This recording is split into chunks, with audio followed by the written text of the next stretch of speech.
America's Suez moment is coming, but here is the part that really keeps me up at night. Britain's fall happened gradually, then suddenly. For decades, the warning signs were there. The debt accumulation, the industrial decline, the overextended military. But because the pound remained strong, because the empire still looked impressive on a map, British leaders convinced themselves that the good times would last forever. Then came one crisis, just one crisis. And in 11 days, a century of dominance was over. America's Suez moment is coming. It could be a failed military intervention that turns the world against us. It could be a debt ceiling crisis where Congress plays chicken one too many times, and the world decides American treasury bonds are no longer a safe bet. It could be a geopolitical humiliation where we try to use financial sanctions, and the target simply refuses to comply because they no longer need our banking system. It could be something we cannot even predict, some shock that reveals what has been true for years.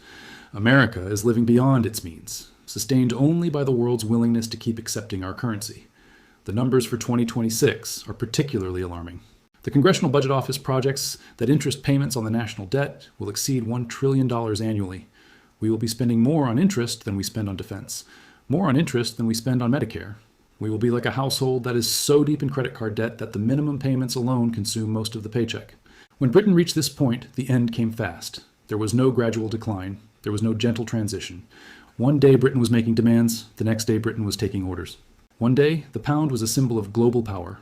The next day, it was a cautionary tale. The British Empire made many mistakes in its final decades, but its final mistake, the one that sealed its fate, was the refusal to see what was right in front of its face. British leaders kept telling themselves that reputation would substitute for reality, that history entitled them to a future, that the world owed them something because of who they used to be. America is telling itself the same story right now.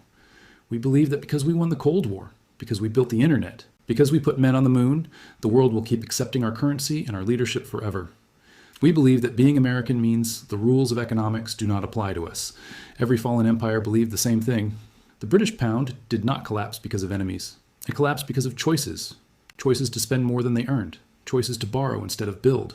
Choices to maintain pride instead of maintain solvency. Choices to live in the past instead of preparing for the future. America is making those same choices right now, every single day. And the clock is ticking. I'm not telling you this to make you feel hopeless. I'm telling you this because history is the best teacher we have, but only if we are willing to learn. Britain ignored every warning sign until it was too late. We still have a chance to do something different, but that window is closing.